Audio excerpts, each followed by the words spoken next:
کے اندر اندر آپ کا کام ہوگا انشاءاللہ۔ اس کو راضی ہوتا ہوا آپ اپنی آنکھوں سے دیکھیں گے۔ میں کہتا ہوں مشکل سے مشکل ترین رشتہ جو ہے وہ بھی انشاءاللہ 3 دن کے اندر اندر حل ہو جائے گا۔ ایک لفظ پڑھنا ہی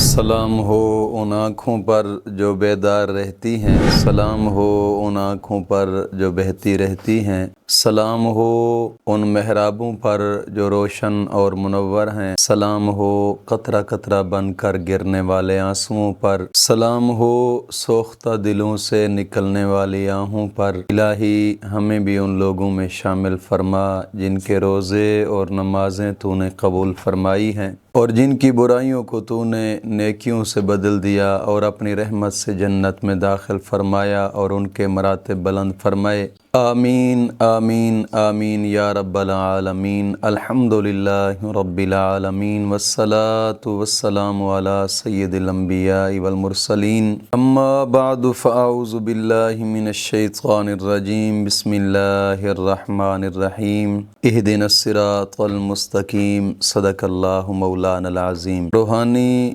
پاورفل وظائف میں سے آج ایک اہم سبق دوستوں کی نظر کرنا ہے، جو کہ محبت کی شادی کا ایک خاص اور پاورفل وظیفہ ہے۔ اس وظیفے کو وہ لوگ بھی کر سکتے ہیں کہ جن کے شادی میں رکاوٹ ہے، اگرچہ وہ رکاوٹ جادو کی وجہ سے ہے، کالے جادو کی وجہ سے یا بنگالی جادو کی وجہ سے ہے یا کوئی عملیاتی بندش ہے یا پھر ویسے ستاروں کی نحوست کی وجہ سے نہیں ہو رہی، وہ لوگ بھی اس وظیفے کو کر سکتے ہیں۔ اور وہ بھی کر سکتے ہیں کہ جو اپنی خاص اور پسند کی شادی کے لیے وظیفہ کرنا چاہتے ہیں۔ تو دوستوں سے گزارش ہے کہ جو شرائط میں بتاؤں گا ان شرائط کے ساتھ آپ اس وظیفے کو کریں۔ اگر بغیر شرائط کے آپ کریں گے تو پھر ظاہری بات ہے کہ نحوست پڑ جاتی ہے، بغیر شرائط کے کریں گے تو رجت پڑ جاتی ہے، جب رجت پڑ گئی تو پھر کوئی بھی وظیفہ اثر نہیں کرتا۔ کوشش کریں کہ شرائط کے ساتھ ہی وظیفے کو کیا کریں۔ سب سے پہلی شرط یہ ہے کہ نماز کی پابندی لازمی کرنی ہے اور ہر نماز کے بعد 11 مرتبہ کلمہ طیبہ اور 11 مرتبہ درود پاک، یہ اشد ضروری ہے۔ اور دوسری شرط یہ ہے کہ اپنے تمام گناہوں سے توبہ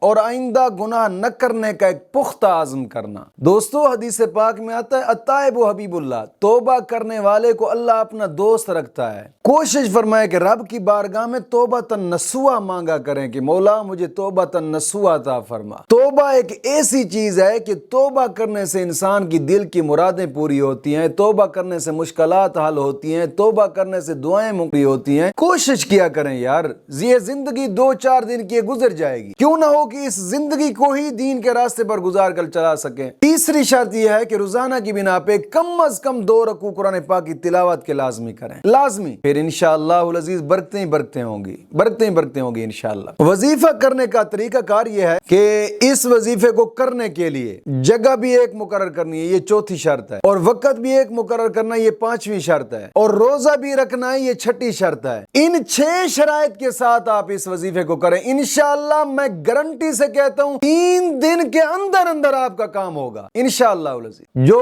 نہیں دینا چاہتے انشاءاللہ اس کو راضی ہوتا ہوا آپ اپنی آنکھوں سے دیکھیں گے انشاءاللہ العزیز، لیکن ان 6 شرائط کے ساتھ آپ ایک مرتبہ کریں۔ کرنے کا طریقہ کار یہ ہے کہ سب سے پہلے جو بھی آپ وقت مقرر کریں گے، 2 رکعت نماز نفل حاجات پڑھیں، 2 رکعت نماز نفل حاجات پڑھ کر پھر 11 مرتبہ درود ابراہیمی پڑھیں، پھر 1100 مرتبہ ایک لفظ پڑھنا ہے یا ودودو، یا ودودو 1100 مرتبہ، پھر 11 مرتبہ درود ابراہیمی پڑھ کر پھر چلتے پھرتے اٹھتے بیٹھتے سارا دن درود ابراہیمی پڑھتے رہنا ہے، باوضو رہنا ہے، پھر دوسرے دن بھی اسی طرح، پھر تیسرے دن بھی اسی طرح، انشاءاللہ العزیز 3 دن لگاتار یہ کام کریں۔ میں کہتا ہوں مشکل سے مشکل ترین رشتہ جو ہے وہ بھی انشاءاللہ 3 دن کے اندر اندر حل ہو جائے گا انشاءاللہ العزیز۔ مولا کریم دین متین کی سمجھ عطا فرمائے۔